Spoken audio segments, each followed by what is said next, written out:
Hello friends, कैसे हो आप लोग। आई होप सभी लोग अच्छे होंगे और अच्छे से पढ़ाई कर रहे होंगे।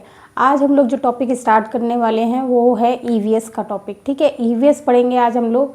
ईवीएस की पेडागोगी के क्वेश्चन भी लगाएंगे, पूरा ईवीएस पढ़ेंगे। ठीक है, तो मैं क्लास 1 ले रही हूँ ये ईवीएस की। इसमें जितनी भी चीज़ें आज कवर हो पाएंगी वो सारी करने की कोशिश करेंगे। उसके बाद जो बचे हुए पार्ट है वो नेक्स्ट क्लासेस, जो फर्दर क्लासेस आएंगी उनमें हम लोग पूरा करेंगे। ठीक है, तो आज मैं स्टार्ट करने वाली हूँ ईवीएस। आपको पता है ईवीएस कितनी इंपॉर्टेंट है अपनी। अगर आप प्राइमरी के टीचर बनना चाहते हैं तो आपके सीटेट में 30 मार्क्स के जो हैं वो ईवीएस के क्वेश्चंस आएंगे। ठीक है, जिसमें से कि आपको क्वेश्चंस जो हैं वो आप जब देखोगे इसमें पेडागोगी भी आएगी, इसमें साइंस, क्योंकि ईवीएस में सब कुछ है आपका। सोशल साइंस है, आपका मैथ्स भी है, सब कुछ इंक्लूडेड है। ठीक है, तो आपको ईवीएस इतने अच्छे तरीके से तैयार करनी कि आपका मार्क्स एक भी कट ना हो। ठीक है, अगर आप प्राइमरी के टीचर बनना चाहते हैं तो आपको ये क्वालिफाई करना पड़ेगा, क्योंकि एक पर्टिकुलर आपका सब्जेक्ट है ईवीएस जिसमें आपको क्वालिफाई करना पड़ेगा। अगर आप यूपी टेट का भी अगर एग्ज़ाम देने वाले हैं तो यूपी टेट में भी आपका जो फर्स्ट पेपर है, पेपर 1, उसमें आपका ईवीएस ही पूछा जाएगा। ठीक है, तो स्टार्ट करते हैं। जैसे कि आपको पता है मैं हूँ प्रीतिका, आपके अपने यूट्यूब चैनल लेट्स बिगिन से। ओके, और आपको पता है कि मैंने फ्री जो है अपनी सीरीज़ स्टार्ट की है जिसमें डिफरेंट प्लेलिस्ट बनी हुई है सारे सब्जेक्ट की, विद कंटेंट, एमसीक्यूज़। ठीक है, डिस्क्रिप्टिव फॉर्म में है, बोथ लैंग्वेज में है। सारी क्लासेस फ्री ऑफ कॉस्ट हैं, यूट्यूब पे अवेलेबल हैं। ओके, तो मेरी रिक्वेस्ट है जो बच्चे जो भी हैं जिनको फाइनेंशियली थोड़ी भी प्रॉब्लम है, अगर आप पेड कोर्स नहीं ले पा रहे हैं तो ये क्लासेस आपके लिए बहुत ही ज़्यादा हेल्पफुल होने वाली हैं। ठीक है, क्योंकि इसमें सब कुछ मैंने प्रोवाइड किया है जो आपको एग्ज़ाम में क्वालिफाई करने के लिए बेहतरीन कंटेंट दिया है, एमसीक्यूज़ दिया है। अगर आपने थोड़ा सा भी अच्छे मन से पढ़ाई की है और आपने क्लासेस देख ली तो आप डेफिनेटली क्वालिफाई कर जाओगे। ठीक है, अगर अभी भी तक आपने पढ़ाई स्टार्ट नहीं करी है तो अभी भी आपका टाइम है, आप इन क्लासेस को एक बार गो थ्रू हो जाइए और एक बार देख लीजिए सारी क्लासेस। आपको दोबारा उन क्लासेस को गारंटी के साथ कह सकते हैं, अगर आपने अच्छे से एक बार सुना है और देखा है तो आप डायरेक्ट एमसीक्यूज़ की तरफ जा सकते हैं और आप देखेंगे कि आपको कितना अच्छे से समझ में आया है। ठीक है, आपको दोबारा मुड़ के फिर कंटेंट को नहीं देखना पड़ेगा। ठीक है, तो मेरी रिक्वेस्ट है ज़्यादा से ज़्यादा उन बच्चों को और शेयर करिए जिनको थोड़ी सी भी प्रॉब्लम है और जो पेड कोर्स नहीं ले सकते हैं। ठीक है, और आप लोग खुद भी देखिए, ये आपके लिए भी बहुत हेल्पफुल होने वाली है। ओके, तो विदाउट डिले, फर्दर डिले हम स्टार्ट करते हैं आज की क्लास ईवीएस। ओके, देखिए ईवीएस में हम अलग अलग चीज़ें पढ़ेंगे। ठीक है, अलग अलग चीज़ें मतलब हम साइंस भी पढ़ेंगे, हम सोशल साइंस भी इसमें कवर करेंगे, सारी चीज़ें क्लियर करेंगे। तो सबसे पहले हम स्टार्ट करते हैं the process skill in EVS. ऐसा क्या है जो ईवीएस में हमें पढ़ने की ज़रूरत है, प्रोसेस स्किल होती क्या है। ठीक है, हमें ये भी पता होना चाहिए, इससे एग्ज़ाम में क्वेश्चन आया था एक बार। ठीक है, 2016 के आसपास। प्रोसेस स्किल जो है वो ईवीएस में क्या है, तो ईवीएस में प्रोसेस स्किल की अगर हम बात करें तो ये क्या करता है, एक ऐसी स्किल डेवलप करता है बच्चों में जिससे बच्चे क्या करते हैं, इन्फॉर्मेशन को गैदर करते हैं, राइट, और उसमें अपना ऑब्जर्वेशन लगाते हैं, अपनी थिंकिंग पावर लगाते हैं, एग्जामिन करते हैं, एक्सपेरिमेंट करते हैं और जो रिजल्ट आता है वो बताते हैं। ठीक है, तो प्रोसेस ऑफ स्किल में अपनी 6 जो है वो स्किल सारी आ जाएंगी, राइट। और इसमें बच्चा करेगा क्या, इस प्रोसेस स्किल में बच्चा गैदर करेगा इन्फॉर्मेशन को, टेस्ट देगा, देयर आइडियाज़ का टेस्ट करेगा, एक्सपेरिमेंट करेगा, राइट, और कांस्टेंट जो भी एक्सप्लेनेशन है उसको लिखेगा, उसको डिस्क्राइब करेगा। ठीक है, एक्सपेरिमेंट में अपने व्यूज़ देगा, आइडियाज़ देगा, ये सारा कहलाएगा आपका प्रोसेस स्किल। आई होप यहाँ तक क्लियर हो गया। ठीक है, अब हम बात करते हैं 6 जो भी हमारी स्किल्स हैं प्रोसेस स्किल, उसकी बात करते हैं। तो देखिए, अगर बात करते हैं सबसे पहले ऑब्जर्विंग, क्यों इम्पॉर्टेंट है ऑब्जर्विंग। देखिए ऑब्जर्विंग क्यों इम्पॉर्टेंट है, जब तक बच्चा ऑब्जर्व नहीं करेगा, ठीक है, देखेगा नहीं, समझेगा नहीं, और वो तो उसको कैसे वो आगे डेवलप होगा, क्योंकि सबसे ज़्यादा इंपॉर्टेंट है ऑब्जर्वेशन। आपने देखा होगा सबसे छोटा जो बच्चा होता है, जो बिल्कुल छोटे बच्चे होते हैं, वो कुछ ना बोल पाते हैं ना ही कुछ ऐसा काम करते हैं कि आपको लगे, वो सिर्फ ऑब्जर्व करते हैं। क्या करते हैं, वो ऑब्जर्व करते हैं, उनके सारे चल रहे होते हैं, जो 6 सेंस होते हैं वो सारे बहुत फास्ट होते हैं। अगर आप उनकी मदर उनको ना टच करें तो बच्चा रोना चालू कर देगा। क्यों, क्योंकि उसने ऑब्जर्व किया है, ऐसा फील किया है कि उसकी माँ ने नहीं टच किया, कोई अदर पर्सन है जो उसको गोदी में लिए हुए है। ठीक है, तो ये सब चीज़ें क्या है, वो ऑब्जर्व कर रहा है, देख रहा है, समझ रहा है, सुन रहा है, सारी चीज़ें जो भी इसकी 6 सेंस है वो अपनी वो यूज़ करता है। ठीक है, जैसे अगर मैं एग्जांपल दूँ, मैंने क्या किया, एक फॉइल ली, फॉइल को ऐसे करके पानी में पहले मैंने ऐसे नॉर्मल फेंकी तो क्या करेगी, फ्लोट कर रही, तो मैंने बच्चों को दिखाया, देखिए फॉइल जो है वो फ्लोट कर रही है। उसके बाद मैंने उसको ऐसे स्क्रब करके और ऐसे करके पानी में फेंक दिया, ठीक है। अब वो क्या होगी, वो डूब रही है। थोड़ी देर बाद वो देखा कि वो डूबना चालू कर दिया, पानी उसके ऊपर लेवल के आ गया और वो डूबना चालू कर दिया। तो बच्चे इसमें क्या होगा, इसमें उनकी ऑब्जर्वेशन थिंकिंग बढ़ेगी कि पहले तो ये फ्लोट कर रहा था सेम चीज़, अब ये डूब क्यों रहा है, ठीक है, क्योंकि वो भी फॉइल था और ये भी फॉइल थे। बट उसको अब वो ऑब्जर्व करेंगे कि पहले तो ये फॉइल ऐसे थी, अब ये ऐसे स्क्रब्ड हो गई, हो सकता है इसलिए हो। तो इसमें क्या है, बच्चों की ऑब्जर्वेशन स्किल डेवलप होगी, ठीक है। बच्चे सोचेंगे, समझेंगे कि ऐसा क्यों हो रहा है। जैसे हम पेन को छोड़ें या फिर कोई फ्लोटिंग हो, सिंकिंग वाली चीज़ें हो, उनको पानी में डाल के उनको दिखाएंगे कि देखिए ये फ्लोट कर रहा है कि सिंक कर रहा है, ये फ्लोट कर रहा है, ये सिंक कर रहा है। इससे बच्चों की ऑब्जर्वेशन पावर जो है वो डेवलप करेगी, ठीक है। और वो सिक्स सेंस है, उसमें भी वो टच करके देखेगा, ऑब्जर्व करेगा कि ये चीज़ जो है वो कैसी दिखती है, छूने पे कैसी है, फील करने में कैसी है। तो ये चीज़ें क्या है, बच्चा आसपास के एनवायरनमेंट से सीखता है, ठीक है। तो क्लियर हो गया ऑब्जर्विंग। ऑब्जर्विंग क्यों इंपॉर्टेंट है, बच्चे ऑब्जर्व करके ही आगे का चीज़ें सोच समझ सकते हैं, उनकी जो क्षमता है वो तभी डेवलप होती है जब वो ऑब्जर्विंग पावर उनकी स्ट्रांग होती है, ठीक है। तो अब सबसे पहला स्टेप होता है कि हम उसमें ऑब्जर्विंग पावर डेवलप कराएंगे, राइट। नेक्स्ट बात करते हैं क्लासिफिकेशन। अब हम क्या करेंगे, बच्चों को चीज़ें देंगे और उसको क्लासीफाई करने के लिए कहेंगे। सपोज हमने अलग अलग तरह की लीव्स दे दी, ठीक है, लीव्स दे दी और उसमें क्लासिफिकेशन करके वो देखेगा कि ये लीव्स लंबी है, ये लीव्स छोटी है, ये लीव्स बड़ी है, ये बनाना की लीव्स है, ठीक है। तो इसमें क्या है, बच्चा अलग अलग तरीकों से उसको क्लासीफाई कर पाएगा। तो ये भी एक एग्जाम्पल है। मैग्नेट, कुछ चीज़ें चिपक रही हैं, कुछ चीज़ें नहीं चिपक रही हैं, कुछ चीज़ें जो हैं ऐसे चुंबक के पास तुरंत अगर मैग्नेट लेके आते तो वो क्लासीफाई कर पाएगा कौन कौन सी चीज़ें जो हैं वो आ रही हैं इसके पास तो वो चिपक जा रही हैं, और कुछ जो नॉन मेटल है जो हम रखते हैं वो इसके पास नहीं आके चिपकती हैं। तो क्या करेगा, बच्चा ऑब्जर्व भी कर रहा है और उसको क्लासीफाई भी कर पाएगा, उन चीज़ों को अलग अलग डिफ्रेंशिएट कर पाएगा, ठीक है। तो इससे क्या होगा, बच्चों में क्लासिफिकेशन जो है चीज़ें डेवलप होंगी। मैग्नेट और नॉन मैग्नेट का जैसे मैंने आपको एग्जाम्पल दिया, ठीक है। इसके बाद क्या करेगा, बच्चे में मेजरिंग पावर डेवलप करना। मेजरिंग कैसे डेवलप होगी, जैसे कि मेजरिंग मैंने बोला कि आपके घर से आपका स्कूल जो है आने में आपको कितना टाइम लगता है, तो बच्चा कैलकुलेट करेगा, अच्छा मुझे तो 10 मिनट लगता है, अगर मैं बस से आता हूँ तो मुझे 5 मिनट लगता है, ठीक है, और अगर मैं पैदल आता हूँ तो मुझे 10 मिनट लगता है, स्कूटी से आता हूँ तब मुझे 7 मिनट लगता है। तो बच्चा क्या कर रहा है, मेज़र कर रहा है चीज़ें, डिस्टेंस देख रहा है और कितने किलोमीटर है वो चीज़ें क्या है, वो डिस्टेंस देख रहा है कि कितने किलोमीटर में है डिस्टेंस, और सपोज वो कह रहा है 2 किलोमीटर है, ठीक है, और उसको कितने मिनट लग रहा है, 5 मिनट लग रहे हैं। 5 मिनट तो नहीं लगेंगे 2 किलोमीटर में, उसको लग रहा है 15 मिनट्स, ठीक है।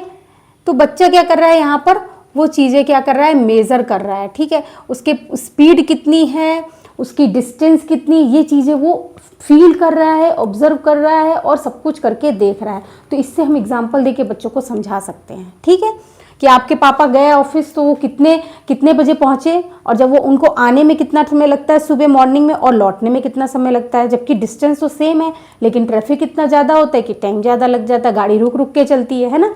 तो इससे क्या स्पीड वेरी कर रही है, तो इससे वो समझेगा इन चीज़ों को, तो मेजरिंग पावर उससे उसकी डेवलप होगी, ठीक है। अब बात करते हैं कम्युनिकेटिंग स्किल्स यानी कम्युनिकेशन। अब बच्चा जब तक कम्युनिकेट नहीं करेगा, अपनी जो विचार हैं वो बताएगा नहीं, दूसरों के विचार को समझेगा नहीं, तब तक कैसे पता चलेगा, है ना। मैं आपको बोल रही हूँ, आप कुछ कमेंट करोगे तो हम लोग में क्या होगा, कम्युनिकेशन होगा, जो गैप है वो खत्म हो जाएगा। आपकी प्रॉब्लम मैंने समझी, मैंने उस हिसाब से वीडियो बनाया, आपको लगा कि मैडम थोड़ी हिंदी बोलिए, थोड़ा इंग्लिश में बोलिए, तो क्या है, दोनों में एक कम्युनिकेशन स्किल्स डेवलप हो रही, जो गैप है बीच का खत्म हो रहा है, और हम एक दूसरे की विचारों को आदान प्रदान कर रहे हैं, ठीक है। तो ये क्या है, बच्चा क्या करेगा, अपने दोस्तों के साथ जितना घुलेगा मिलेगा, सोशली इन्वायरमेंट से कनेक्ट होगा, उतना ही उसकी कम्युनिकेशन स्किल डेवलप होगी, ठीक है। अगर वो जितना अंदर अंदर रहेगा, जैसे कहते हैं ना इंटरपर्सनल स्किल और इंट्रापर्सनल स्किल। इंट्रा क्या होती है, जब बच्चा खुद में रहे, अपने आप से ही बातें करे, अपनी ही बातें सुने, अपने आप से ही बातें करे, तो क्या है, इंट्रापर्सनल स्किल, अपने में ही रह गया। लेकिन अगर बच्चा आपसे बातें कर रहा है, अपने फैमिली से बातें कर रहा है, आपसे मतलब अपनी फैमिली से बातें कर रहा है, अपने बाहर बातें कर रहा है, सोशली कनेक्टेड है, स्कूल में अच्छे से बातें कर रहा है, टीचर से अच्छे रिस्पॉन्ड कर रहा है, तो क्या है, वो कम्युनिकेशन स्किल पूरी तरह से डेवलप होगी। ठीक है, तो जितना ज़्यादा वो घुले मिलेगा उतनी ही उसकी ये स्किल डेवलप होगी। ठीक, अब हम बात करते हैं इन्फरिंग। इन्फरिंग माने निष्कर्ष निकालना, यानी कंक्लूड करना। जैसे मैंने उसको कुछ ऐसी चीज़ें जिसमें वो एक्सपेरिमेंट कर सकता है, जैसे कि साइंस की चीज़ें हैं जो मैंने उसको बताई करके, और उसने मैग्नेट वाला मैंने आपको एग्जांपल दी, तो वो चीज़ें क्या करेगा, कनेक्ट करेगा, एक करके देखेगा, हैंड टू हैंड करके देखेगा। ठीक है, उसके बाद क्या करेगा, वो रिजल्ट निकालेगा कि मैम ये चीज़ें तो इसमें चिपक रही हैं और ये चीज़ें नहीं चिपक रही हैं। तो क्या करेगा, कंक्लूजन देगा, निष्कर्ष देगा कि अगर मैंने सॉइल को रखा तो वो तो नहीं चिपक रही है, मैंने बल्ब को रखा वो नहीं चिपक रहा है, लेकिन अगर मैंने अपनी कीरिंग रख दी तो वो तुरंत ही जाके मैग्नेट से चिपक जा रही। तो वो क्या कर रहा है, कंक्लूजन दे रहा है, राइट। तो वो यानी निष्कर्ष निकाल रहा है। तो बच्चों में ये चीज़ें भी डेवलप करनी है। जब वो ये तभी डेवलप होगा जब उनमें डिसीजन मेकिंग पावर डेवलप होगी, उनकी ऑब्जर्वेशन स्किल डेवलप होगी, ये सारी चीज़ें डेवलप होंगी तो ऑटोमेटिक बच्चा का इन्फरिंग पावर भी डेवलप होगी। ठीक है, अब बात करते हैं प्रिडिक्टिंग। प्रिडिक्टिंग मतलब अनुमान निकालना। जब बच्चा जो है एक्सपेरिमेंट करेगा तो क्या करेगा, हाइपोथेसिस करेगा। हाइपोथेसिस मतलब क्या है कि नए नए अनुमान लगाना है कि इसका रिजल्ट ये हो सकता है, इसका रिजल्ट ये हो सकता है। जैसे मैंने आपको एग्जांपल दिया था फ्लोटिंग और सिंकिंग वाला, इसमें वो 10 चीज़ें फेंक रहा है। ठीक है, तो इसमें क्या है, कुछ चीज़ें जो है सिंक हो जा रही हैं, कुछ चीज़ें फ्लोट कर रही हैं। तो इसमें क्या कर रहा है, हाइपोथेसिस कर रहा है बच्चा कि अच्छा ये डूबेगा कि नहीं डूबेगा, अच्छा इसमें ये भी डाल के देखते हैं ये डूबेगा या नहीं डूबेगा, ये डूब जाएगा नहीं डूबेगा। तो उसके माइंड में जो चीज़ें चल रही हैं वो क्या है, वो हाइपोथेसिस चल रही है, मतलब प्रेडिक्ट कर रहा है कि ऐसा हो सकता है, ऐसा नहीं हो सकता। जैसे कुछ चीज़ होती है पहले फ्लोट करती है, बाद में थोड़ी देर बाद क्या होती है, वो सिंक कर जाती हैं। तो पहले तो बच्चा सोचता रही है फ्लोट कर रही है मतलब ये फ्लोटिंग वाली है, लेकिन वो क्या होता है थोड़ी देर बाद वो सिंक करने लगती हैं। ठीक है ना, ऐसा देखा होगा आपने। तो जब सिंक कर जाती है तो क्या है, उसकी हाइपोथेसिस चेंज होने लगती है, नहीं नहीं ये तो सिंकिंग वाला है ना। तो ऐसे क्या है, उसकी जो प्रिडिक्टिंग है उसकी वो चीज़ें वो डेवलप होती हैं कि कैसे हमें चीज़ों को पहचानना है, एक्सपेरिमेंट करना है, उनको करके देखना है, तब कोई रिजल्ट देना है। ठीक है, तो ये बात हो गई हमारे प्रोसेस स्किल्स की, जो अभी तक मैंने आपको समझाया। तो ये जो स्किल्स हैं ये आपको पता होनी चाहिए कि 6 स्किल्स कौन कौन सी हैं, ये बहुत इंपॉर्टेंट है। इसमें एग्जाम में पूछा जाएगा कि बच्चों में इसमें कौन सी स्किल डेवलप हो रही है, बच्चा करके देख रहा है तो इसमें क्या डेवलप हो रहा है। तो मैंने आपको क्या बता दिया, ऑब्जर्विंग बता दी, क्लासीफाई करेगा, अलग अलग चीज़ों को क्लासीफाई करेगा, कुछ चीज़ें जो एक जैसी है उनको एक तरफ करेगा, कुछ एक जैसी है उनको एक तरफ करेगा, एक तरफ। जैसे अभी आपने देखा होगा छोटे बच्चों को वो क्या करते हैं, एग्जाम्पल मैं अगर आपको दूं, अगर आपने उनको कार, तरह तरह की कार खरीद के दे दी, ठीक है, कार खरीद के दे दी, अलग अलग तरीके के गेम दे दिए, एरोप्लेन दे दिया, बोट्स दे दी, तो क्या करेगा, जो तैरने वाली चीज़ें होंगी बोट्स शिप वगैरह को अलग रखेगा। ट्रेन वगैरह जो होगी, जो मैंने उसको बोला जो रोड पे चलती उन चीज़ों को अलग करो, तो वो क्या करेगा, सारी कार ट्रक इन सबको अलग कर देगा। ठीक है, अब मैंने बोला जो उड़ती हैं उनको अलग कर दो, उसके पास जो भी हेलीकॉप्टर होंगे जो भी होंगे तो उनको अलग रखेगा क्लासीफाई करके। ठीक है, और जो पानी में तैरती है मैंने कहा उन चीज़ों को अलग करो, तो वो उन चीज़ों को अलग करेगा। तो सारी चीज़ों को वो अलग अलग डिफ्रेंशिएट करके समझेगा और क्लासीफाई करके अलग अलग करेगा, यानी वर्गीकरण करेगा कि ये पानी में चलती है, ये हवा में उड़ती है और ये रोड पे चलती है। ठीक है, तो ये हो गई क्लासिफिकेशन। मेजरिंग मैंने आपको बता दिया। कम्युनिकेशन यानी कम्युनिकेशन आपस में एक विचार जो है एक दूसरे से आदान प्रदान करने की भाषा। इन्फरिंग मैंने निष्कर्ष निकाला, किसी रिजल्ट पे पहुंचेगा और इसमें क्या करेगा, वो हाइपोथेसिस करेगा। ठीक, क्लियर। अब बात करते हैं हम लोग इसमें थीम्स की। ये बहुत ही इंपॉर्टेंट थीम्स हैं। ठीक है, एग्जाम में पूछा भी जाता है थीम्स पूछा जाएगा। आप सोचेंगे तो बहुत ईजी है, लेकिन इस थीम में क्या होता है कि बच्चा जो होता है, आप लोग जो है खुद ही मार्क्स कटवा देते हैं। क्यों? क्योंकि इस थीम के सब थीम भी हैं। ठीक है, ये क्या है, सब थीम है। ये क्या है, सब थीम है। जब एग्जाम में पूछा जाता है तो आप कंफ्यूज हो जाते हो कि ये थीम है या सब थीम है, और आप क्या करोगे, टिक लगा के चले आ जाओगे, आपका मार्क्स वहीं पे कट हो जाएगा। ठीक है, तो आपको पता होना चाहिए हमारे थीम सिर्फ 6 हैं, 1 2 3 4 5 एंड 6, सिर्फ 6 हमारे थीम है और थीम के अंदर ही सब थीम है। तो उन्होंने क्वेश्चन पूछेगा थीम कौन सा है, 5वां थीम कौन सा है, हमारे कितने थीम्स हैं, 5 6 दे दिए, एक माइनस कर दिए, कुछ और डाल दिए तो आप कंफ्यूज हो जाओगे, या इसका सब थीम का उठा के डाल दिए तो आप कंफ्यूज हो जाओगे। तो आपको पता होना चाहिए सबसे पहला थीम है हमारा फैमिली एंड फ्रेंड्स। ये ईवीएस में, इसमें हम लोग पढ़ेंगे इसके बारे में अंदर। ठीक है, सबसे पहला थीम है फैमिली एंड फ्रेंड्स। इसमें इसके सब थीम दिए हुए हैं 4, कौन कौन से, एक रिलेशनशिप, वर्क एंड प्ले, कैसे काम करना है, कैसे खेलता है, एनिमल्स के बारे में, प्लांट्स के बारे में। तो ये क्या है, ये सब थीम है, ठीक है, ये याद होना चाहिए। उसके बाद food, different kind of food, कौन से डाइजेशन किससे हो रहा है, कितनी एनर्जी मिल रही है, ये सारी चीज़ें जो हैं वो फूड में चली जाएंगी। वाटर, वाटर कितना इंपॉर्टेंस ऑफ वाटर, कैसे वहाँ में पानी को बचा के रखना है, वेस्ट नहीं करना है, ठीक है, वाटर की इंपॉर्टेंस, सारी चीज़ें वाटर में आ जाएंगी। Shelter, different kind of shelter होते हैं, जैसे जम्मू कश्मीर में अलग, लद्दाख में अलग, तो जितने काइंड ऑफ शेल्टर्स होते हैं हम शेल्टर्स पढ़ेंगे। नॉर्मल अगर हम यहाँ रहते तो हमारे शेल्टर कैसे होते हैं, एनिमल्स किस शेल्टर्स में रहते हैं, ठीक है, और मैन किस शेल्टर्स में रहते हैं, यानी ह्यूमन बींग्स किस में रहते हैं, और अगर किसी और जगह जाते हैं जहाँ पर टेम्परेचर कम होता है वहाँ पर शेल्टर्स कैसे होते हैं, तो ये सारी चीज़ें हम शेल्टर्स में पढ़ेंगे। ट्रैवल, टूर एंड ट्रेवल्स में कैसे मतलब ट्रैवलिंग करते हैं, कहाँ कहाँ ट्रैवलिंग में कहाँ कहाँ जा सकते हैं, कौन कौन सी जगह हैं ऐसे घूमने वाली, तो वो सारी चीज़ें ट्रेवल्स में पढ़ेंगे। थिंग्स वी डू मेक, कौन सी चीज़ें हैं जो हम खुद से करते हैं, सीखते हैं, नई नई चीज़ सीखते हैं, तो ये क्या हो गए हमारे 6 जो है ये थीम हो गए, ये थीम है, और ये 4 जो हमारे सब थीम है, ठीक है। क्लियर हो गए यहाँ तक, आई होप कोई डाउट नहीं होगा। इतनी चीज़ें क्लियर हो गई हैं, तो अभी हम बाकी चीज़ें जो बची हुई हैं इस क्लास की वो हम उस पीपीटी में पढ़ेंगे, ताकि वो आपको, मैंने आपको मेन चीज़ें बता दी क्रक्स, अब बाकी चीज़ें हम पीपीटी में पढ़ेंगे, विद डायग्राम के साथ पढ़ेंगे, तो आपको ज़्यादा दिखाई देगा, समझ में आएगा। यहाँ पर देखिए लिखना बनाने में बहुत टाइम वेस्ट होगा, ठीक है, आपका भी होगा, मेरा भी होगा। तो पीपीटी में क्या होगा, मैंने अभी आप वहाँ पर समझाया थोड़ी थोड़ी चीज़ें, वहाँ पर भी मैं प्रॉपर एक्सप्लेन करूँगी, बोथ लैंग्वेज में एक्सप्लेन करूँगी, तो आपके सारे डाउट क्लियर होंगे। मैंने डायग्राम लगा रखे तो आपको याद करने में, कनेक्ट करने में सारी चीज़ें आसानी होंगी, ठीक है।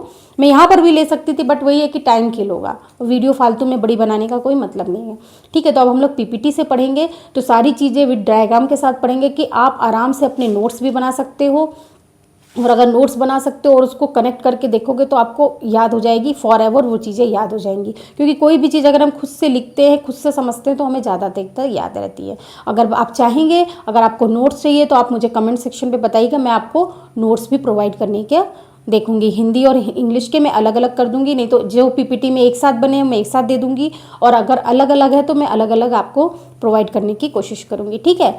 तो आप मुझे बता दीजिएगा कमेंट में, अगर आपको नोट्स चाहिए या पढ़ लिखने में प्रॉब्लम हो रही है, समझने में, तो आप मुझे कमेंट पे बताइएगा, और इससे रिलेटेड कोई भी डाउट हो तो भी आप बताइएगा। फिर मिलते हैं, हम लोग पीपीटी की तरफ जाते हैं और बाकी जो बची हुई चीज़ें हैं वो हम लोग आज कवर करते हैं, ठीक है। चलिए करते हैं, अब पीपीटी से पढ़ते हैं। बाकी मैंने आपको मेन चीज़ें बता दी हैं, अब इससे पढ़ेंगे, विद डायग्राम के साथ समझेंगे तो आपको ज़्यादा समझ में आएगा, ठीक है। और जैसा कि आपको पता है कि ये मैं एक समरी के रूप में लेके आई हूँ आप लोग के लिए, जो आपको देख के दिख भी रहा होगा कि classes 3rd 4th and 5th की जितनी भी चीज़ें हैं मेन वो सारी मैं इसमें कवर करूँगी, ठीक है। अपने एनसीईआरटी से रिलेटेड है, ऐसा नहीं है कुछ भी बाहर से है, सारा एनसीईआरटी से लिया गया है, ठीक है। जो आपके सिलेबस का पार्ट है वही चीज़ें मैं शॉर्ट में आपको ब्रीफ में समझाने की कोशिश करूँगी, जो आपके एग्ज़ाम के पॉइंट ऑफ व्यू से इम्पॉर्टेंट है, ठीक है। अगर आपने इसको बहुत अच्छे से देख लिया है तो गारंटी के साथ कह सकते हैं कि आपका एक भी क्वेश्चन गलत नहीं होगा और आपका कोई भी मार्क्स कट नहीं होगा, ठीक है। तो स्टार्ट करते हैं फिर। देखिए जो भी मैंने आपको थीम बताई है वही थीम दी हुई है, ये सारी अपने पास 6 थीम है, ठीक है। सबसे पहले क्या है अपने पास फैमिली वाली एंड फ्रेंड्स, जो आपको मैंने बताई थी, ठीक है। फैमिली एंड फ्रेंड्स वाली, ये रही फैमिली एंड फ्रेंड्स, इसके हमने सब थीम बताए थे 4, animal, plants, work and play and relationship, ठीक। पहली हो गई है हमारी फैमिली वाली, नेक्स्ट हो गई हमारी फूड, ठीक है। सेकेंड हो गई फूड, कोई भी ले सकते हैं मार्क्स। 3 हो गई हमारी वाटर, देन हो गई हमारी ट्रेवल, ओके। 5 हो गई हमारी शेल्टर एंड 6 हो गई things we make do, okay. तो ये हमारी 6 जो हो गई ये थीम है, and 4 are the sub theme, ये हमारी क्या है सब थीम है, ठीक है। सब थीम हमारी 4 है, और बाकी जो चीज़ें हैं वो हमारी थीम, जो अगर पूछा जाएगा एग्ज़ाम में तो वो हमारी कितनी है 6 थीम है एंड 4 सब थीम है, ठीक है। तो ये याद रहेगा 6 हमारी हैं टोटल। थीम कितनी है बता दिया, family, friends, food, water, travel, shelter and things we make do, okay. And 4 जो है ये अब याद रखिएगा, ये पूछा जाएगा, बहुत इंपॉर्टेंट है, मैंने आपको उसमें बताया था बोर्ड में भी, तो ये चीज़ें आप याद कर लीजिएगा, राइट। आगे बढ़ते हैं, ये चीज़ मैंने आपको समझा दी तो इसमें टाइम ज़्यादा हम लोग वेस्ट नहीं करेंगे, ठीक है। अब बात करते हैं मेन चीज़ की, एनिमल के बारे में, ठीक है। एनिमल से रिलेटेड है ये चीज़, क्वेश्चन देखिए सबसे पहले अगर बात करें आइज़, जो टाइगर होता है इसकी आइज़ जो होता है, ये क्वेश्चन पूछा जाएगा, 6 time better than night than human.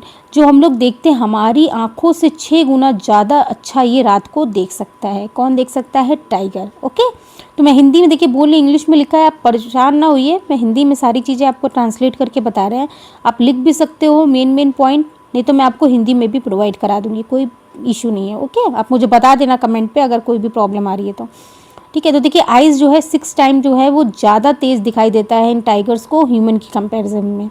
ठीक है, अगर हम दूसरी बात करें, जो इसके विस्कर्स होते हैं यानी मूछें जो हैं इसकी, ये जो बनी हुई है मूछें, ठीक है, ये जो मूछें बनी हुई है, ये क्या करता है, इनसे क्या करेगा, इनकी वाइब्रेशन यानी ये जरा सा भी कोई पत्ती भी अगर टर्न करेगी, ऐसे हिलेगी हवा से, तो ये अपनी मूछों से सेंसेस के थ्रू पता कर लेगा कि ये सच में कोई प्रे है या फिर हवा की वजह से हो रहा है। मतलब इसकी सेंसेस इतनी तेज होती हैं कि इन्हें पता चल जाता है कि सच में हमारा कोई शिकार है या फिर ये हवा की वजह से पत्तियां हिल रही हैं। ठीक है, जैसे पत्तियों में कोई छुपा होता है, कोई जानवर खा रहा हो, कोई छुपा होता है, तो ये अपने इससे पता कर लेते हैं, मूँछों से पता कर लेते हैं कि वो शिकार है या हवा की वजह से पत्तियां हिल रही हैं। ठीक है, क्लियर। आगे बात करते हैं यहाँ पर ईयर्स की बात करें तो इनके जो कान होते हैं वो चारों तरफ उनको सुनाई देता है, हिलाते रहते हैं ऐसे ऐसे करके कान अपने, और उनको सब डायरेक्शन में सुनाई देता है। अपने कान से इनको सब तरीके से ये सुन सकते हैं, हर डायरेक्शन में सुन सकते हैं। ठीक है, रोअर माने इनके दहाड़ने की जो चीज़ होती है, 3 किलोमीटर दूर से हमें टाइगर्स के दहाड़ने की आवाज़ सुनाई देती है। ठीक है, 3 किलोमीटर डिस्टेंस से ही अगर कोई टाइगर है अगर दहाड़ रहा है तो आपको आवाज़ सुनाई देगी। ठीक है, तो ये हो गया आपके एनिमल्स के सुपर सेंस जो हैं टाइगर के, ये मैंने आपको बता दिए। सबसे पहले आइज़, फिर इनकी मूँछों के बारे में, विस्कर्स, देन ईयर और इनकी रोरिंग। ये 4 चीज़ें मैंने आपको बताई जो बहुत इंपॉर्टेंट है। एग्जाम में पूछा जाएगा कि टाइगर्स कितने टाइम देख सकता है, रात को कौन बेटर जानवर देख सकता है, तो ये चीज़ें आपको टू द पॉइंट ऐसे ही एग्जाम में पूछा जाएगा। कितने किलोमीटर तक सुनाई देती है इसकी दहाड़ने की आवाज़। ठीक है, मूँछों का क्या रोल होता है ये पूछ सकते हैं। तो ये चीज़ आपको पता होनी चाहिए, बिल्कुल शॉर्ट में मैंने आपको समझाया। तो इसका यही रूल है कि भैया हमें ऐसे जानवरों से दूर ही रहना चाहिए, इनको छेड़ना वेड़ना नहीं चाहिए। ठीक है, तो आगे बढ़ते हैं। अब बात करते हैं जेंटल जाइंट। ठीक है, जेंटल जाइंट मतलब एक ऐसा जानवर जो ज़्यादा खूंखार नहीं होता, लेकिन उसका शरीर जो होता है वो जाइंट के समान, माने एक राक्षस होता है ना, लंबा सा चौड़ा सा, तो वैसा होता है, लेकिन जेंटल होता है ज़्यादा। मतलब ऐसा नहीं कि आप जंगल में आपको देख ले तो आपको मार ही डालेगा दौड़ा के, ऐसा कुछ नहीं है। जेंटल होता है लेकिन जाइंट होता है। ठीक है, तो इनकी क्या क्या क्वालिटी होती है एग्जाम में डायरेक्ट पूछा जाता है। जो एलिफेंट होते हैं वो 100 किलो की पत्तियां खा लेते हैं, twice in a daily, twigs daily. यानी जो है 100 किलो ये पत्तियां चबा जाते हैं एक दिन में सॉरी, एक दिन में कितना चबा लेते हैं? 100 किलो ये खा लेते हैं एक बार में। सोने की बात करें तो ये सिर्फ 2 से 4 घंटे ही सोते हैं। कितना सोते हैं? सिर्फ 2 से 4 घंटे। तो ये क्वेश्चंस देखिए, ये मैं इसलिए पॉइंट में लिखवा रही हूँ कि ये क्वेश्चन एज इट इज़ पूछा जाता है। एग्ज़ाम में एज इट इज़ यही पूछा जाएगा कि कितने घंटे सोता है वो। अगर इनकी सोसाइटी की बात करें तो इनको लीड कौन करता है? इनकी जो फीमेल होती है यानी मादा जो हाथी होता है वही सबको लीड करता है, वही आगे चलता है, मेल्स को भी वही लीड करता है। इनका झुंड जो होता है जिसमें 10 से 12 फीमेल होती हैं और छोटे बच्चे होते हैं हाथी के। 14 से 15 साल तक ये 7 हर्ट्स में झुंड में रहते हैं, उसके बाद ये अलग हो जाते हैं। ठीक है, तो समझ में आया पहला पॉइंट। 100 किलो तक एक दिन में खाता है, 2 से 4 घंटे ही सोता है। इसमें फीमेल जो होती हैं वो मेन होती हैं, लीडर्स होती हैं एक तरीके से। 14-15 साल तक ये झुंड में रहते हैं। ठीक है, और 10 से 12 फीमेल होती हैं उस झुंड में और बच्चे होते हैं। ठीक है, और क्या करते हैं? इनको पसंद क्या होता है? ज़्यादातर कीचड़ में रहते हैं और अपने कानों को हिलाकर, कीचड़ और पानी जो है उसमें डाल के हिलाकर अपनी स्किन को ठंडा रखते हैं। ठीक है, समझ आया? अपने कानों से कीचड़ को ऐसे ऐसे छपछपाते हैं ना अभी तक तबीयत थोड़ी पूरी तरह से नहीं ठीक है, गले की खराश नहीं ठीक हुई, ठीक है।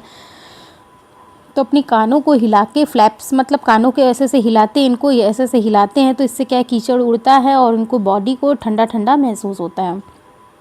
क्लियर हो गया यहाँ तक। अब बात करते हैं इसकी स्लो पोक की। ये क्या करता है, देखिए कैसा आलसी आलसी जानवर है ये क्या खाता है, eat leaves of exact tree in leaves on, जहाँ जिस पेड़ पे रहता है सिर्फ उसी की पत्तियाँ खाता है, इधर उधर कहीं जाता ही नहीं है, जहाँ बैठा है उसी की पत्तियाँ खाएगा, ठीक है। 17 घंटे सोता है, ठीक है, 17 आवर्स, ऐसे ही अपसाइड द टाउन, ऐसे ही लटके सोता रहेगा। टेरिटरी क्या है, मूव्स अक्रॉस ओनली 8 ट्री, केवल पूरी अपनी ज़िंदगी में 40 साल की ज़िंदगी में सिर्फ 8 बार ही ये 8 ट्री तक ही पहुंचता है, अलग अलग ट्री में, बाकी एक ही जगह बैठा रहता है, ठीक है। ऐसा ऐसा आलसी है जानवर ये। बाथरूम, अगर इसको वॉशरूम जाना मतलब टॉयलेट जाना होता है तो ये केवल एक बार वीक में एक बार ही उतरता है, और जो भी इसको करना होता है वो तभी करता है, वरना ये पेड़ पे सिर्फ सोता रहता है सोता रहता है। और 17 घंटे ये सोता है। कितने घंटे सोता है, 17 आवर्स, 17 आवर्स सोता है। इतना आलसी मैं ज़िंदगी में कोई किसी ने देखा नहीं होगा जितना ये आलसी ये स्लो पोक है। तो इसके बारे में पूछा जाएगा कि ये कितने घंटे सोता है, कितनी बार कौन कितने ट्री में जाता है, और कितनी बार ये उतरता है, कितनी मूव करता है, तो इसके बारे में पता कर लीजिएगा, याद रखना है, सिर्फ इसके इतने ही पॉइंट याद कर लीजिएगा, एग्जाम में पूछा जाता है, ठीक है। तो आगे बढ़ते हैं नेक्स्ट स्लाइड की तरफ। अब देखिए हमें क्या हमें अब याद करना है सिर्फ 4 पॉइजनस, हमारे इंडिया में सिर्फ 4 तरह के ही पॉइजनस स्नेक पाए जाते हैं, जिसमें सबसे पहला नाम है कोबरा का। किसका नाम है, कोबरा, ठीक है। कोबरा का आपको पता ही है, कोबरा सबसे ज़्यादा पॉइजनस है। इसके बाद कॉमन क्रैथ है आपको सिर्फ नाम याद रखने हैं, ठीक है। कॉमन क्रैथ कहते हैं। इसके बाद रसल वाइपर कहते हैं, वाइपर सबसे ज़्यादा 3rd नंबर पे जिसको पॉइजनस कहा जाता है, Russell viper.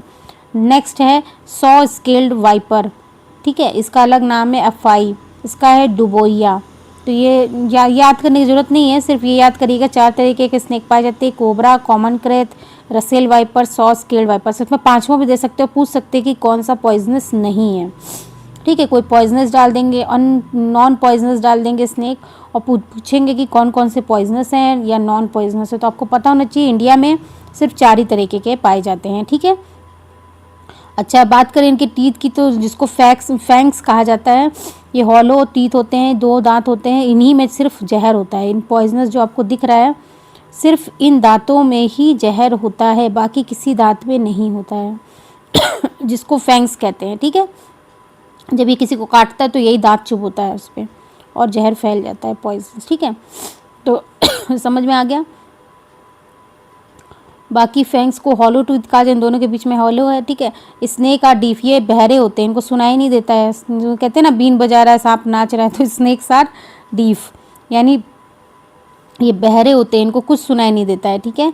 They only feel ground vibration, ये सिर्फ वाइब्रेशन के थ्रू चलते हैं, ठीक है। यानी जो वाइब्रेशन होता है ज़मीन में या कोई चलता है तो उसी से ये चलते हैं, उनको कुछ सुनाई नहीं देता, ठीक है। Medicine serum is made from the snake poison, इससे मेडिसिन बनती है इनके पॉइजन से, जो कि गवर्नमेंट हॉस्पिटल में अवेलेबल होती है। यानी इनका जहर बहुत इंपॉर्टेंट है जिससे कि मेडिसिन बनती है, ठीक है, क्लियर।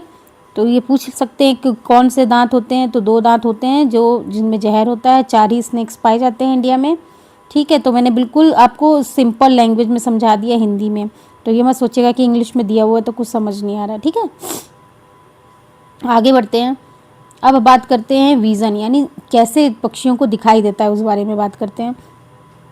लुकिंग स्ट्रेट अहेड, जो इनकी देखिए स्ट्रेट अहेड यानी सिर्फ सामने देखती हैं, पक्षी जो होता है देखा होगा सिर्फ सामने ही देखते हैं। Both I focus on the one object, जब वो देखती हैं तो दोनों आँखों से ही देखती हैं कि कितनी डिस्टेंस पे है, कैसे पकड़ना है, तो ये क्या होती है, दोनों आँखें एक ही डायरेक्शन में।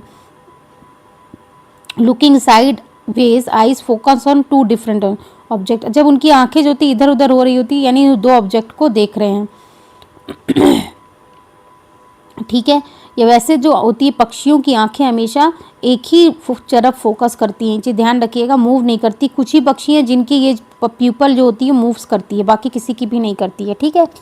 देखिए लिखा है द फिक्स्ड आई रूल, क्या है, the most bird can not move their pupils, pupil माने जो पुतली होती है मूव नहीं करती, they must turn their neck, ये देखने के लिए अपनी गर्दन को पूरा घुमाते हैं, ये गर्दन जो है ये इन्हें पूरा गर्दन घुमाना पड़ता है तब ये देख पाते हैं किसी भी चीज़ को। जैसे कि owl turns in the more, सबसे आउल को देखा होगा अपनी पूरी गर्दन जो है 180 डिग्री के पूरा घुमा लेगा, है ना, इधर उधर घुमा के देखता है, तो owl turns it the most, owl को देखा होगा पूरी गर्दन रोटेट कर लेगा, ऐसे करके गोल गोल घूम के देखता है। बाकी पक्षी जो होते हैं वो एक बार में एक ही ऑब्जेक्ट को देखते हैं, ठीक है। सुपर साइट किसकी होती है, यानी सबसे तेज दृष्टि किसकी होती है, ईगल, काइट्स, वल्चर, गिद्ध जो होते हैं तो इनकी होती है, ठीक है। See 4 times further than the humans, हमसे 4 गुना ज़्यादा तेज देखते हैं। दे स्पॉट फ्रॉम 8 मीटर, ये 8 मीटर की दूरी से ही देख लेते हैं अपने शिकार को, जो हम 2 मीटर में देख पाते हैं दिखाई देता है, उन्हें 8 मीटर की दूरी में ही दिखाई देता है। तो ये बहुत इंपॉर्टेंट क्वेश्चन है, पूछ सकते हैं कितने गुना होता है, कितनी दूर से दिखाई देता है, ये पूछ सकते हैं क्वेश्चन, और पहले भी आए हैं ऐसे क्वेश्चन। नाइट विजन रूल, रात का जो रूल है वो क्या है, डे एनिमल सी मो सम कलर, जो दिनचर यानी जो पक्षी होते हैं जो दिन में होते हैं उनको कुछ कलर भी दिखाई देते हैं, लेकिन आउल को सिर्फ ब्लैक एंड वाइट दिखाई देता है। किसको, आउल को। तो क्वेश्चन पूछा गया एग्जाम में कि ऐसा कौन सा पक्षी है जिसको सिर्फ ब्लैक एंड वाइट ही दिखाई देता है, तो वो आउल है, ठीक है, इसको सिर्फ ब्लैक एंड वाइट ये देख सकता है, ओके। नाइट विजन की बात कर रहे हैं। नेक्स्ट बात करते हैं हम लोग, नेक्स्ट क्वेश्चन। अब ये आया है प्लांट के बारे में, ठीक है, फैसिनेटिंग फ्लोरा सर्वाइवल एडाप्टेशन, कैसे वो जिंदा रहते हैं, इन प्लांट की अलग अलग क्वालिटीज़ के बारे में बताया गया। सबसे पहला है पिचर प्लांट, इसको हम लोग नेपथीन्स भी कहते हैं, नेपेंथीज, ठीक है, नेपेंथीज कहते हैं जिसको पिचर प्लांट कहा जाता है नॉर्मल वर्ल्ड में।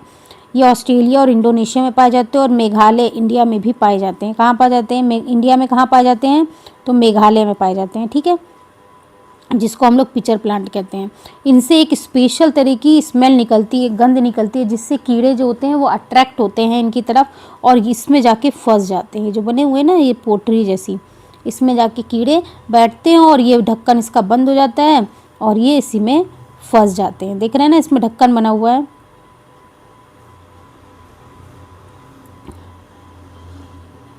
ठीक है, तो इसमें जो है ये फंस जाते हैं।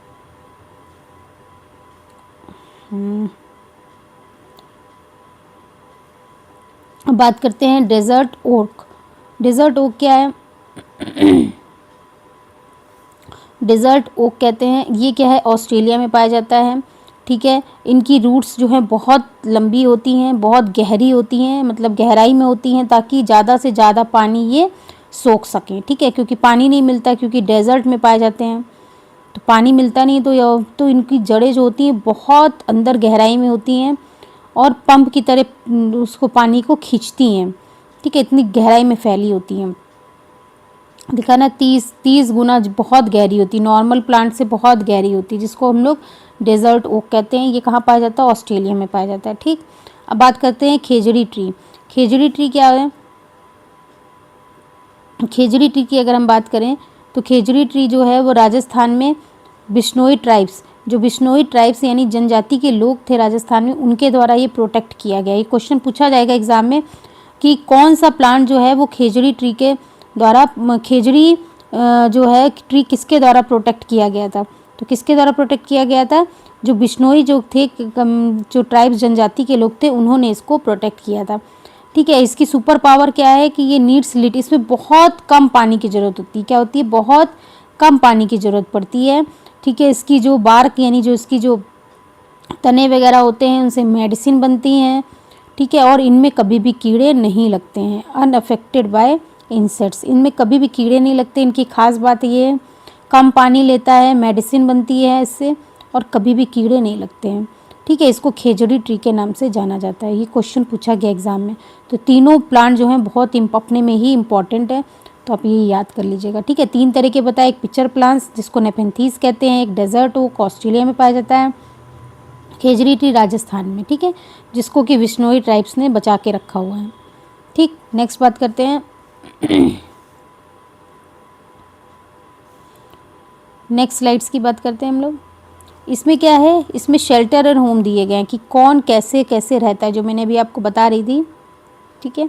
जैसे कि असम में लोग कैसे रहते हैं, हैवी रेन्स, यहाँ क्लाइमेट कैसा होता है, बहुत ज़्यादा बारिश होती है और फ्लड आता है, यानी फ्लड मतलब बाढ़, ठीक है, बाढ़ आती है। Elevated 10 to 12 feet of the ground strong bamboo pillars लगाते हैं 10 से 12 फीट ऊपर, मेड ऑफ वुडन इनके घर बनते हैं, ठीक है, और 10 से 12 जो है वो फुट ऊपर की तरफ ये बेम्बू के लकड़ी के वो पिलर्स बनाते हैं, ठीक है। मनाली जो हिमाचल प्रदेश में है, जहाँ पर हैवी स्नो और रेन हमेशा होती रहती है, मेड ऑफ स्टोन, ये पत्थर के और वुड के बनाते हैं। वो स्टिपी स्लोपिंग रूफ, स्लोपिंग टाइप के स्लोप बनाते हैं, क्योंकि बर्फ़ गिरती है ना ऐसे करके, जैसे कि आपने देखा होगा, बताती हूँ मैं आपको, जैसे बर्फ़ होती है, एक मिनट बता रहा हूँ, बर्फ़ होती है ना ऐसे करके घर बनाए जाते हैं, कहाँ गया,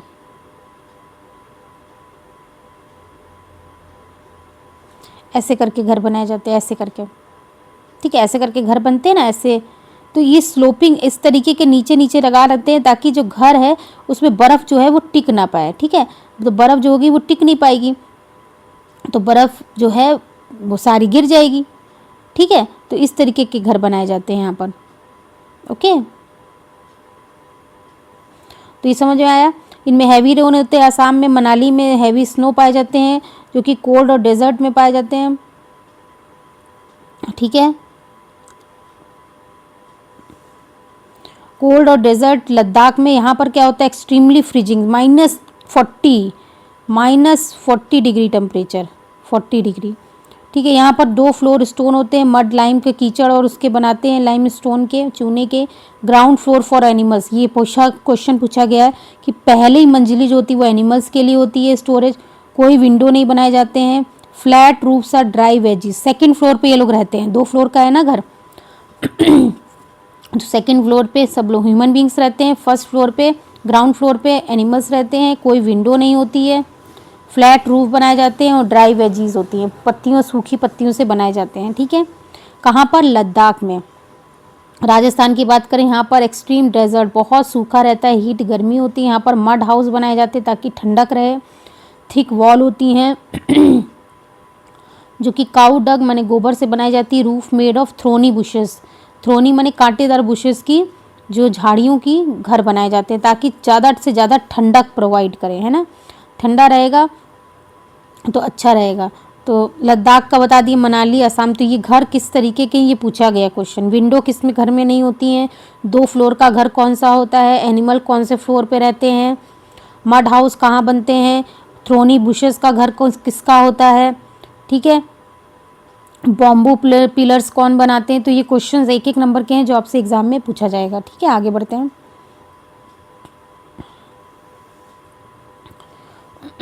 देखिए, ट्रैवल एडेप्टेशन, ट्रैवल से रिलेटेड है। जैसे लद्दाख में क्या, आयरन ट्रॉली विद रोपवे, यहाँ पर जाने के लिए, एक स्थान से दूसरे स्थान पर जाने के लिए रोपवे यूज़ की जाती है। क्या की जाती है, आयरन ट्रॉली, लोहे की एक ट्रॉली होती है, ये दिख रही होगी आपको, और जिसको खींच के क्रॉस, मतलब एक जगह से दूसरी जगह पे क्रॉस किया जाता है। कैसे किया जाता है, एक ट्रॉली के थ्रू, ठीक है। जैसे हम लोग जाते हैं वैष्णो देवी वगैरह, वहाँ पर भी रोपवे चलती है। तो ये लद्दाख का मेन, कहीं एक स्थान से दूसरे स्थान पर ट्रैवलिंग करने के लिए यूज़ होता है, ठीक। दूसरी बात करते हैं असम में बैम्बू एंड रोप होते हैं, ब्रिजेस पुल के बीच में डाल दिए जाते हैं ताकि एक जगह एक पुल को दूसरे पुल से क्रॉस करने के लिए जो पानी नीचे बह रहा होता है तो उसके ऊपर बैम्बूज डाल दिए जाते हैं, उसी के ऊपर चढ़ के निकला जाता है, ठीक है। राजस्थान में क्या होता है, कैमल होता है मेन, ठीक है, जिसको ऊँट, जो राजस्थान का जहाज कहते हैं। ये इसी के वजह से एक जगह से दूसरी जगह ट्रेवल किया जाता है। इनके पैरों गद्देदार होते हैं, ठीक है, जिसकी वजह से ये आसानी से चल लेता है, ओके। अब बात करते हैं केरल की। केरल में क्या होता है, वेलम कहाँ पाया जाता है, स्मॉल बोट होती है जो कि क्रॉस करने के लिए हेल्प करती है वाटर में, ये रही वेलम कहते हैं जिसको, वेलम भी कह सकते हैं, आपके प्रोनाउंसिएशन पे डिपेंड करती है। तो ये अलग अलग चीज़ें दी गई है सॉरी। आयरन ट्रॉली कहाँ यूज़ होती है, बैम्बू और रोप कहाँ होते हैं, कैमल का कार्ट्स और वेलम, ठीक है। तो ये पता होना चाहिए कौन कहाँ कहाँ पाए जाते हैं, ठीक है। तो ये चीज़ें यही एग्ज़ाम में पूछा जाएगा, टू द पॉइंट। नेक्स्ट बात करते हैं हम लोग इसमें देखिए डायरेक्शन है, इसमें मैप मैंने बताया है। इसमें देखिए सबसे पहली चीज़ कि टिकट में हमें क्या क्या चीज़ें पता होनी चाहिए। टिकट जो होता है हमारा ट्रेन का टिकट, उसमें क्या क्या चीज़ें मेंशन होती है, ये क्वेश्चन एग्जाम में पूछा गया है। पीएनआर का फुल फॉर्म क्या होता है, इसको कहते हैं पैसेंजर नेम रिकॉर्ड। क्या कहते हैं, पैसेंजर नेम रिकॉर्ड। ठीक है, इसमें होता क्या क्या है, इसमें फेयर लिखा होता है, डिस्टेंस लिखी होती है, सीट नंबर लिखी होती है, किस डेट को आप जर्नी कर रहे हैं वो, और ट्रेन नंबर। ये 5 चीज़ें होती हैं, सिर्फ 5 चीज़ें। ना कि इसमें पैसेंजर का नेम होता है, एज और सेक्स, ये चीज़ें नहीं होती। और यही एग्ज़ाम में पूछा जाएगा, ये डाल देंगे और पूछेंगे कौन सी चीज़ें नहीं होती हैं। तो ये 3 चीज़ें आप हटा देना और 5 चीज़ें ये होती हैं, ये याद होनी चाहिए आपको। कोई भी टिकट होगा रेलवे का या कोई भी टिकट होता है उसमें यही 5 चीज़ें होती हैं। ठीक है, रेलवे के टिकट में पीएनआर पैसेंजर नेम रिकॉर्ड होता है, जिसमें ये 5 चीज़ें होती हैं एग्ज़ाम ट्रैप करने के लिए, और ये 3 चीज़ें नहीं होती हैं। ठीक है, अब मैप ट्रिक की बताया गया। ट्रेन अगर गुजरात से केरल की तरफ गई है तो इसने क्या किया, 3 स्टेट क्रॉस किए हैं, जिसमें महाराष्ट्र, गोवा और कर्नाटक। महाराष्ट्र, गोवा और कर्नाटक क्रॉस किया है। ठीक है, गुजरात से केरल जाने के लिए हमने 3 स्टेट क्रॉस किए हैं, महाराष्ट्र, गोवा और कर्नाटक। ठीक, क्लियर। और कोई भी डायरेक्शन जानने के लिए आपको पता होना चाहिए, नॉर्थ है, ईस्ट है, साउथ। नॉर्थ के इधर नॉर्थ, यहाँ पर साउथ, ईस्ट और वेस्ट। ठीक है, ये डायरेक्शन होती है, तो ये आपको पता होनी चाहिए। Always start the route from the centre से स्टार्ट करते हैं, ईस्ट की तरफ जाते हैं। ठीक है, ईस्ट की तरफ जाते हैं, ये हमारा ईस्ट हो गया, इसके बाद ये साउथ हो गया। और क्लॉकवाइज जैसे जैसे जाएंगे हम लोग, क्लॉकवाइज जाएंगे, इधर ये होता है राइट टर्न अगर लेंगे तो क्लॉकवाइज, लेफ्ट में जाएंगे एंटी क्लॉकवाइज। मैंने आपको जब रीजनिंग पढ़ाई थी तो पूरा समझा रखा है, तो आप वहाँ भी देख सकते हैं। ठीक है, तो हम टोटल हमारी 8 डायरेक्शन होती है, हम लोग सिर्फ 4 ही जानते हैं, ईस्ट, वेस्ट, नॉर्थ, साउथ। ठीक है, लेकिन होती कितनी है, टोटल 8। चलिए आगे बढ़ते हैं। इसमें क्या बोला गया है, science of food and water. ठीक है, वाटर, डेड सी जो होता है, सॉल्टिएस्ट वाटर ऑन द अर्थ। सबसे ज़्यादा जो सॉल्ट, मतलब जिसमें नमक पाया जाता है, 300 ग्राम सॉल्ट इन 1 लीटर। 1 लीटर में 300 ग्राम सॉल्ट पाया जाता है। और हम लोग इसको नॉर्मल, कोई डूबता नहीं है, देख रहे हैं ना, इसमें एग डाला गया, कोई डूब नहीं रहा, इसमें कोई भी नहीं डूब सकता है, क्योंकि ये क्या होता है, इसको डेड सी बोला गया है। इसमें सॉल्ट जो होता है 300 ग्राम पाया जाता है 1 लीटर में। ठीक है, और इसमें डूबने की संभावना 0% होती है। मॉस्किटो में क्या है, रोनाल्ड रॉस ने इसको खोजा था। ठीक है, डिस्कवर्ड द मलेरिया किसने खोजा था, रोनाल्ड रॉस ने, जिसमें प्लाज्मोडियम इन मॉस्किटोज स्टोमक जो मॉस्किटो के स्टोमक में प्लाज्मोडियम पाया जाता है, जिसकी वजह से हमें इन्फेक्शन होता है। रेमेडी क्या है मॉस्किटो से बचने के लिए, क्या उपाय हैं, हम पानी में क्या करेंगे, पानी में हम लोग ऑयल की बूंदें ऐसे करके गिरा देंगे, जिससे ऑक्सीजन जो है कट जाएगा और मॉस्किटो के लार्वा मर जाएंगे। ठीक है, फूड और ट्रेवल्स की बात करें तो हमें कहाँ से क्या चीज़ मिली है, साउथ अमेरिका से हमें ग्रीन चिली, टोमेटो और पोटैटो मिला है। ठीक है, और बात करते हैं यूरोप से क्या मिला है, कैबेज एंड पी। और अफ्रीका से मिला है हमें बीन्स, ग्रीन भिंडी। तो ये क्वेश्चन पूछा गया एग्ज़ाम में, तो अब ये याद रखिएगा कि हमें पोटैटो कहाँ से मिला है, भिंडी कहाँ से मिली है, कैबेज कहाँ से मिला है, पी कहाँ से मिली, तो ये याद रखिएगा। ठीक है, तो आई होप आपको समझ में आ गया होगा, अब तक कोई डाउट नहीं होगा।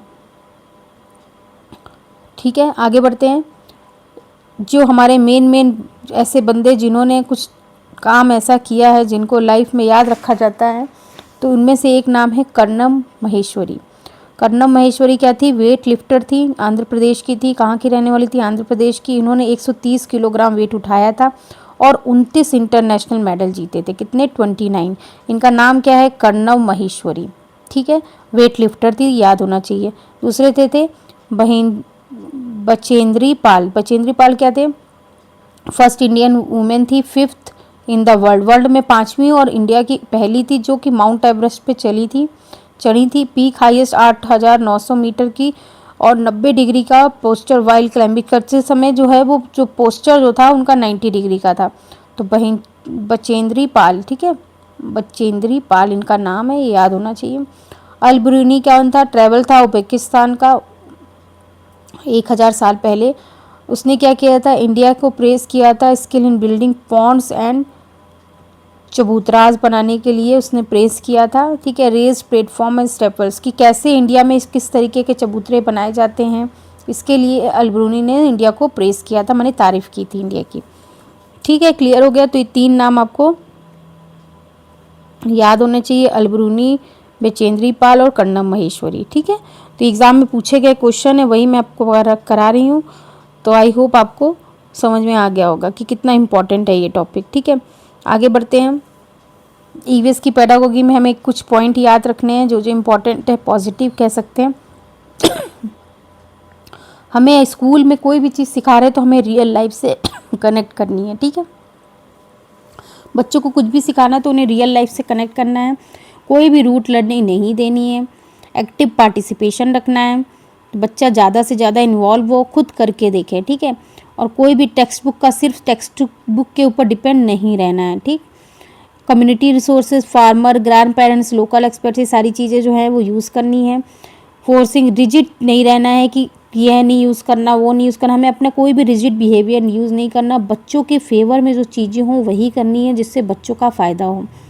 इंटीग्रेटेड साइंस सोशल, आपको भी पता है ये सबको इंटीग्रेटेड मिला जुला के भाग होता है, तो हमें सब सब्जेक्ट की इंपॉर्टेंस देनी हो और इंटीग्रेटेड हमें नॉलेज देनी है, यानी साइंस को भी इन्वॉल्व करना है, सोशल साइंस को भी, सारे सब्जेक्ट को मिला के उसको पढ़ाना है, किसी के साथ कोई कंपैरिजन करके नहीं पढ़ाना है, ठीक है। ईवीएस का मतलब होता है कि साइंस, सोशल साइंस, मैथ सारे इंटीग्रेटेड मिली हुई जो है उसमें पाई जाती है। तो हमें अपनी पॉजिटिव अप्रोच अपनानी है जिसमें बच्चा जो है रियल लाइफ से कनेक्ट हो, सारी चीज़ों को खुद पार्टिसिपेट करे, खुद समझे, ऑब्जर्व करे, और एक इंटर कहते हैं ना हो, हमें हेट्रोजीनस ग्रुप बनाना है, जैसे डिफरेंट एबिलिटी के बच्चों को एक साथ रखना है ताकि नई नई चीज़ें सीख सके, और इंटीग्रेटेड साइंस, सोशल साइंस और होलिस्टिक सबको मिला जुला के पढ़ाना है, ठीक है। क्लियर हो गया यहाँ तक?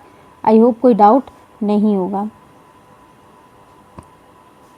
आगे बात करते हैं, एक और बचा हुआ है सिंथेसिस। देखिए इसमें बताया गया है, मेन चीज़ क्या बताएगी कि कहाँ से क्या इन्वायरमेंट कैसे रहता है। जैसे भी मैंने आपको बताया था कि लद्दाख में -40 डिग्री हो जाता है, तो जोग्राफिकली इन्वायरमेंट देखिए तो 5000 हाइट पे कोल्ड डिजर्ट, इसको कहते हैं कोल्ड डिजर्ट कहा जाता है, 5000 हाई, ठीक है। Cold desert, wind below 70 kilometre प्रति घंटे से हवा चलती है, ठीक है। जहाँ पर चेंगपा ट्राइब्स, ये ट्राइब्स रहती हैं, ठीक है, जिनको चैनिपा कहते हैं, ठीक है। चैनिपा ट्राइब रहती है जो कि लद्दाख में है। यहाँ पर पश्मीना शॉल बनाई जाती हैं, किससे बनाई जाती हैं, जो गोट होती हैं वहाँ उनके बालों से यहाँ पर पश्मीना शॉल बनाई जाती है, ठीक है। वहाँ के लोग देखिए कितना ज़्यादा कैसे रहते हैं, सरवाइव कैसे कहते हैं। चैनिपा जो कि वहाँ की जनजातियाँ हैं लद्दाख में पाई जाती हैं, जो कि गोट से पश्मीना शॉल बनाती हैं, जहाँ पर 5000, जिसे कोल्ड डेजर्ट कहा जाता है लद्दाख को, ठीक है, जहाँ पर 70 किलोमीटर प्रति घंटे से हवा चलती है, जो कि 5000 हाई जो है, बहुत पहाड़ों से भी ऊपर ऊंचाई पे है। यहाँ पर घर कैसे होते हैं, शेल्टर कैसे होते हैं, यॉक के बाल जो है वो यूज़ किए जाते हैं, कोन शेप्ड में बनाया जाता है। देखिए कोन शेप्ड में बनाया जाता है, जिसमें रेबो टेंट को रेबो कहते हैं, याद रखिएगा। -40 डिग्री टेम्परेचर होते हैं। बिल्ट स्टोन, जिसे लेखा टू प्रोजेक्ट द गोट, जो गोट की और सबके बालों को यूज़ करके रेबो टेंट बनाए जाते हैं जहाँ पर लोग सर्वाइव करते हैं, ठीक है। तो ह्यूमन का जो सर्वाइवल जो है, लिवलीहुड है, वो यॉक और गोट और पश्मीना शॉल इन पे ही डिपेंड करता है। यहाँ के लोग इन चीज़ों पे ही डिपेंड करते हैं, इन्हीं का मांस खाते हैं, इससे गर्मी मिलती है, और इन्हीं के बालों को इस्तेमाल करते हैं और उससे पश्मीना शॉल बनाई जाती हैं। तो किससे बनाई जाती हैं? गोट से बनाई जाती हैं। कहाँ पाई जाती हैं? लद्दाख में पाई जाती हैं। चैनिपा जो जनजातियाँ हैं वो ये काम करते हैं, ठीक है। यहाँ पर -40 डिग्री होता है। यहाँ पर जो टेंट होते हैं जिन्हें रेवो कहते हैं, ठीक है। तो ये यॉक से जो है ये बनाते हैं, जो कि कोन शेप्ड इनके घर होते हैं, ठीक है। तो इनका एडॉप्टेशन, इनका घर जो है इन्हीं के ऊपर क्लाइमेट पे ही डिपेंड करता है, ठीक है। क्योंकि जितनी भी जनजातियाँ, ये फ्लोरा फौना सब इन्हीं पे डिपेंड करती हैं। अगर यहाँ की जनजातियाँ मर जाएंगी, अगर ये सब इन्वायरमेंट ख़त्म हो गया, तो जनजातियाँ अपने आप ही ख़त्म हो जाएंगी, ठीक है। तो हमें नुकसान नहीं पहुँचाना चाहिए, इन्वायरमेंट को बचा के रखना चाहिए, ठीक है, ताकि किसी को भी प्रॉब्लम ना हो सके। तो आई होप आपको ये क्लास समझ में आई होगी। कोई डाउट हो तो मुझे ज़रूर पूछिएगा कमेंट सेक्शन में, ठीक है। और फिर आज की क्लास में यहीं तक, फिर नेक्स्ट क्लास में मिलेंगे। और अगर आपको क्लास पसंद आए तो आप लाइक एंड सब्सक्राइब कर सकते हैं ताकि फ़र्दर क्लास का नोटिफिकेशन मिले। और कोशिश करेंगे आपको इसी तरीके से समझाएं ताकि आपको डायग्राम से एक टू द पॉइंट आपको याद रहे। और आप मुझे बताइएगा अगर आपको नोट्स चाहिए, इंग्लिश हिंदी जिसमें भी चाहिए आप मुझे बताइएगा, तो मैं वो भी प्रोवाइड करने की कोशिश करूँगी। ठीक है, फिर मिलते हैं नेक्स्ट क्लास में एक नई लर्निंग के साथ, एक नई एनर्जी के साथ। ठीक है, तब तक फिर आप बने रहिए, हमसे जुड़े रहिए और चैनल को लाइक एंड सब्सक्राइब करना ना भूलें। और उन लोगों को ज़रूर शेयर करें जिन्हें रियली में नीड है, ताकि आपको भी अच्छा लगेगा जब आप शेयर करोगे कि आपने किसी की हेल्प करी है। ठीक है, और बने रहिए हमारे साथ, ऐसे जुड़े रहिए, हेल्दी रहिए, हैप्पी रहिए, स्वस्थ रहिए और पढ़ाई ज़रूर करते रहिए, सेफ रहिए। Thank you so much. जय हिंद, जय भारत।